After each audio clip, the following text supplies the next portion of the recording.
La ruta del arte, la ruta de la cultura, justamente lo que es el camino del transitar, de ser puntano, nos trae acá lo que es el Boulevard Belgrano, en la localidad del Volcán, un lugar muy puntano, muy nuestro. Y nos recibe un amigo bajo esta sombra de este hermoso árbol acá, donde vamos a disfrutar unos mates y una charla. Jeremías, ¿cómo estás? ¿Qué tal, Lito? ¿Cómo estás? Muy bien. Yo muy contento, antes que nada, gracias por abrirnos la puerta, las tranqueras de tu casa y obviamente la de tu corazón también. Por nada, bienvenidos a Ancilta. Ancilta, Ancilta. Vamos a ir por el nombre ese, antes de ahondar un poco más en el tiempo. ¿Qué significa Ancilta? Bueno, Ancilta es el nombre de una cultura prehispánica que en la provincia de San Juan se le pone este nombre a la cordillera de Ancilta, que es un cordón montañoso de precordillerano. Sí. Y ahí habitaron en aproximadamente 2000 años atrás una cultura que ocupó las tierras a los 1000 metros de altura. A los 1000 metros de altura.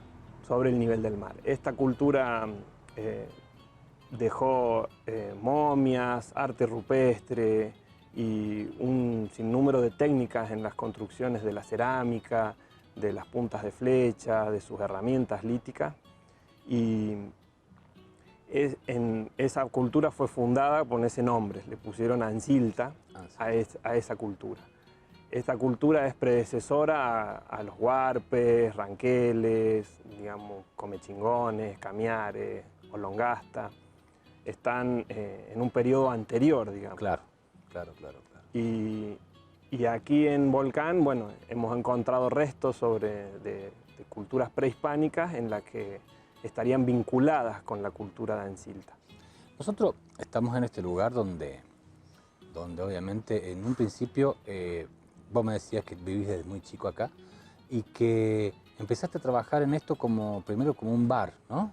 Sí, en 2008 estábamos construyendo el edificio con un proyecto de un comercio nocturno, sí. Bar, resto bar, con una pizzería. Y bueno, estaba ya la gran mayoría de la construcción hecha y aquí había 3 algarrobos, 2 de ellos eran de menor tamaño que este y estaban secos, y al estar muy cerca de la construcción decidimos retirarlo. Claro. En el momento que estoy retirando uno, bien pegado a la raíz, encuentro un esqueleto humano. Un esqueleto humano. Sí, eso fue ahí es como que hubo un antes y un después. De ahí en más procedimos a retirarlo de la manera más prolija posible, porque uno no es arqueólogo ni mucho menos, claro. Pero tratamos de retirarlo de la manera más que se preservara la mayor de la... No dañarlo, claro. Claro, porque ya en el hecho de la extracción, cuando lo encontramos, ya habíamos dañado algunas partes, ¿no? Claro. Uno no sabe cuándo está acabando lo que fue un hallazgo eventual. Claro, no programado ni nada. Claro, no uno está cavando una zanja y encuentra algo. Y de ahí en más, bueno, con prolijidad decidimos extraerlo. De ahí dimos aviso a autoridades, en un principio al Instituto de Formación Docente, un profesor, Guillermo Giannini, fue quien se acercó, fue el primero en venir y en guiarnos en qué era lo que había que hacer de ahí en más. Claro. Cuando uno encuentra algo así en su propiedad, en su casa. Él nos ayudó a revisar a los alrededores, agarramos un tamiz de arena fina y un elástico de cama vieja y empezamos a zarandear la tierra para ver qué cosas había.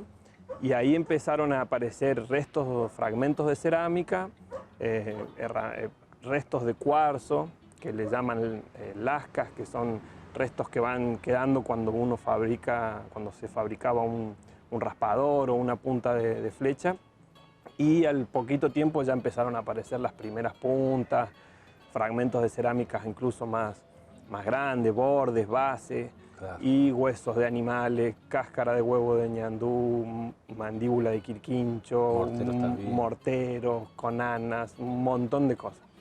Guillermo nos dijo qué había que hacer y bueno, hicimos una denuncia. Con esa denuncia en la comisaría se acercó personal policial a ver los restos del esqueleto más que nada, y como estaban acompañados con estas cuestiones, estas cosas líticas, La policía nos dijo que, bueno, que era un esqueleto de un nativo, de un Claro. originario, y por el color del hueso y el desgaste de la dentadura se creía que llevaba mucho tiempo enterrado. Entonces, de ahí pasamos al siguiente paso, que era dar aviso a las autoridades de cultura, turismo, al municipio, a la universidad. Y gracias a Guillermo, que fue realmente el que nos guió en todo el proceso, él, por medio de la Universidad de San Juan, nos consiguió libros sobre la cultura en Silta, y que lo escribió Mariano Gambier, y un libro sobre un rescate en el dique de la Florida, Sí. en la parte donde hoy es Maderos, y otro libro que habla de la arqueología de la Sierra de San Luis, también escrito por Mariano Gambier, donde especifica los yacimientos de Intihuasi, Trapiche, Sulupe, Luján, Tilizarao, en la mayoría de las excavaciones que se han hecho en San Luis por arqueólogos. Claro. En Intihuasi, que es el sitio arqueológico más importante de San Luis y creo que de la Argentina hasta ahora, se hizo el primer estudio en carbono 14 sobre un hueso de guanaco, Sí. que fue encontrado a 6 metros de profundidad y fue datado en 8.600 años antes de Cristo, más o menos. Ahí en Intihuasi se encontraron 4 periodos. En la excavación encontraron el primer periodo en la superficie, que sería de la cultura Camiare o Comechingón. Un poco más abajo se encontró otro asentamiento, otra parte de la ocupación humana, que coincidiría con la cultura en Silta. Más abajo otro más que le llamaban los antiguos, y en los 6 metros de profundidad se encontraron los restos de esto que en el conjunto le llaman la industria de Ayán Pintín. Las puntas de flecha se van haciendo cada vez más grandes a medida que nos vamos en el tiempo hacia atrás, y las Mira vos. herramientas también. Eso tiene mucho que ver justamente con el habitante de aquella época. Claro, imagínate, en 10.000 años cambió mucho los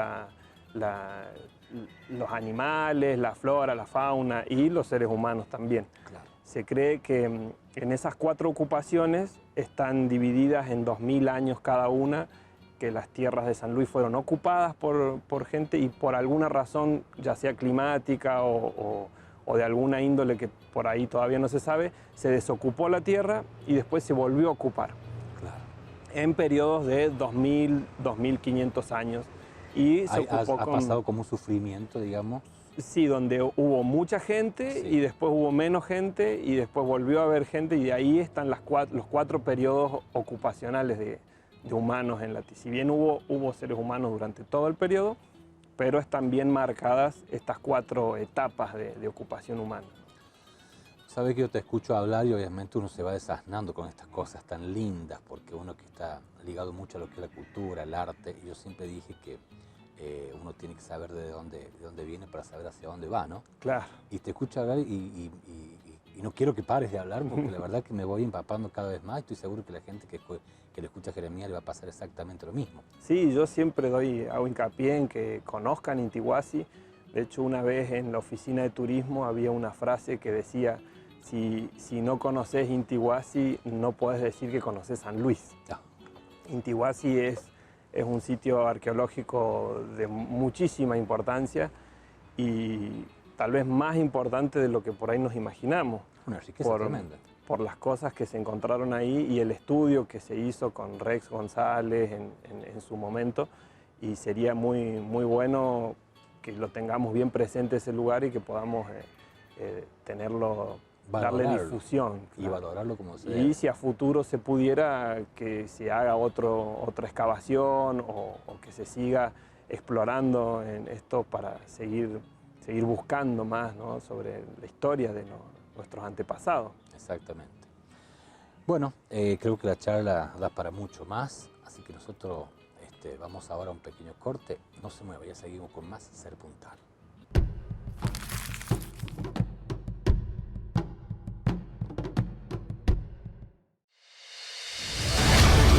Canal 13. Bien nuestro.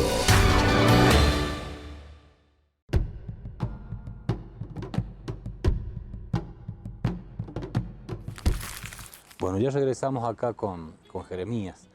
Y bueno, habíamos quedado en esta cultura tan linda que es y que te llevó a hacer otro trabajo, o sea, más allá de que habías incursionado en un bar, en algo un poco más, un resto, pero pasaste a hacer otra cosa ahora. Sí, sí, fue como te conté, un antes y un después. Después de ese hallazgo. Claro, desde ahí Guillermo siempre me dijo que todo esto era muy importante y tenía que tener un lugar dentro del negocio, que siguiera adelante con mi proyecto de negocio, pero de que el nombre del negocio y una parte del lugar tenía que estar abocada a esto y que la ley de patrimonio de la provincia, él me explicó que pasado un tiempo de la denuncia, si de parte del gobierno estas piezas no iban a parar a un museo, estaba como de alguna manera transformándome en un custodio Claro. de estas piezas y que podía abrir mi propio museo. Guillermo fue quien me guió y me dijo, tenés que abrir un museo y bueno, el bar tiene que ser museo bar. Entonces empezó ya de entrada, de hecho el nombre también me dijo, el nombre del bar tiene que estar vinculado con este tema. Teníamos otras ideas nosotros antes de ponerle un nombre de un bar, ¿no? Y esto nos llevó a que teníamos que buscar el nombre. En este libro que escribió Mariano Gambier, explica de que las culturas están vinculadas con la cultura de Ancilta, todos los hallazgos en San Luis. Guillermo es de San Juan, él estudió en la Universidad de San Juan y nos contacta con la rectora en ese momento, que era Teresa Michetti. Entonces él, ahí leyendo el libro encontramos la palabra Ancilta. Hablando de lo que es el museo, uno llega y se encuentra más allá del lugar, porque es un lugar que tiene una energía increíble. Cuando yo tuve la oportunidad de entrar, es hermoso, viajas en el tiempo y obviamente con tu palabra y tu explicación. Entonces nos encontramos también, había unos huevos de avestruz. Sí, sí, como en el lugar encontramos fragmentos de huevos de ñandúes, digamos, que son las aves de esa época. Aquí hay vecinos que nos trajeron huevos actuales y los tenemos expuestos y tenemos los fragmentos que se encontraron en el lugar también. Para hacer un pasaje en el tiempo también. Claro, hay otra persona que nos donó unos cráneos de pecarí, de quirquincho y de carzuela. Entonces los tenemos expuestos al lado de los restos de huesos animales porque encontramos un fragmento de cornamenta de carzuela y fragmentos de quirquinchos, que eran los animales que ellos comían, los que existían en esa época. Exactamente. Porque después fueron insertados muchos animales a las Américas. Y también había restos de cerámica. También. Estos restos de cerámica de acuerdo a algo me decías de la cestería. Sí, lo que nos vincula con la cultura Ancilta es una técnica de construcción en la cerámica. La cultura Ancilta realizaba cestos para juntar los algarrobos, las bayas, y si bien eran cazadores-recolectores, pero también se quedaban en un lugar, no era que estaban todo el tiempo moviéndose, y la recolección era de las frutas de los chañares, algarrobos, molle. Entonces en la cestería ellos guardaban estas bayas. Y con la misma cestería se utilizaba para iniciar la cerámica. Entonces moldeaban la cerámica y cuando la llevaban a cocinar quedaba en la base de la cerámica, quedaba una espiral que es la trenza del cesto que ellos utilizaban para poder transportar la cerámica antes de cocinar, que estaba en un estado frágil. Cuando se cocinaba la cerámica, ese cesto se quemaba y quedaba la marca en la base. Claro. Esa es la técnica que se utilizó en la cultura Ancilta que nos vincula con esta cultura. Claro. Es lo que se cree que está vinculado. Se cree que la cultura Ancilta no solo ocupó el territorio de San Juan, sino que también Mendoza, San Luis y parte de Córdoba. Si bien los límites en aquella época eran los ríos y las cadenas montañosas, y lo más probable es que hayan ido intercambiando técnicas de construcción, ya sea en la cerámica, en el arte rupestre, en la confección de ropas, porque también tenían tejidos, y esas técnicas se iban trasladando de una cultura a la otra. Entonces es probable de que hayan estado en contacto más allá de los 200 o 300 kilómetros que nos distancian de San Juan, Sí. y las culturas que pueda haber en intermedio. En esa época estaba todo interconectado. Aprovechando un poco de tu conocimiento, si hablamos de los incas, ¿fueron posteriores a los anciltas? Se cree que más o menos estaban en un periodo anterior, porque si bien el imperio inca pudo, que yo tenga conocimiento, abarcó una buena cantidad de tiempo, pero en Perú, en Bolivia, incluso los incas hablan de olmecas, toltecas y zapotecas anteriores a ellos. Incluso hay ruinas que se están encontrando hoy en día en Perú de culturas anteriores a la inca. Y igual el imperio inca llega hasta estas zonas de Mendoza, San Juan, San Luis, con conexiones con senderos que le llaman las rutas del inca, que era el Tahuantinsuyo, que serían los 4 reinos que se unían en Cusco, en Perú. En esta parte estaríamos en los límites más o menos del imperio inca. Lo que sí, los incas estuvieron prácticamente hasta que llega la colonia, que llegan los españoles, cuando aquí había ranqueles, camiares, olongasta, huarpes. Pampas, exactamente. Entonces creemos que estos restos que encontramos están vinculados con una cultura anterior, ya 2000 años atrás, más o menos. Podría estar más vinculado con unas culturas olmecas en la época de los incas. No quiero aventurarme porque es un trabajo más de arqueólogo e historiador.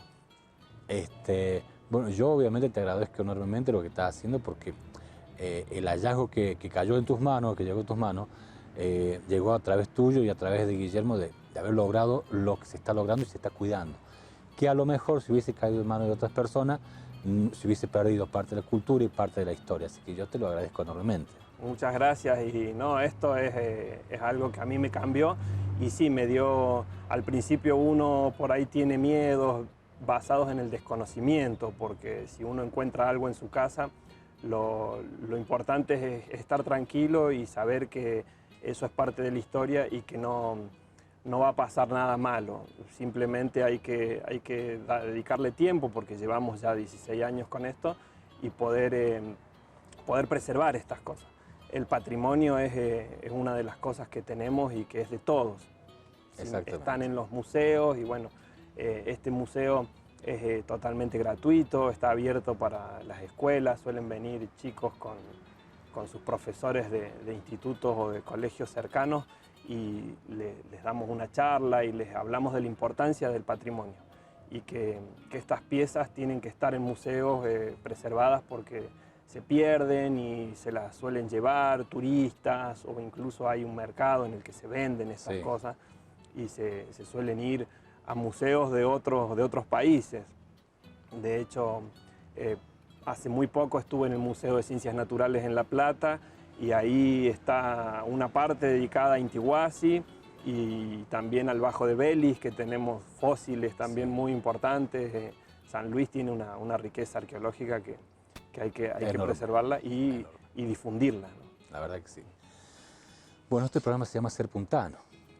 Y bueno, agradecerte enormemente por tu sabiduría, por tu predisposición, por tu enseñanza.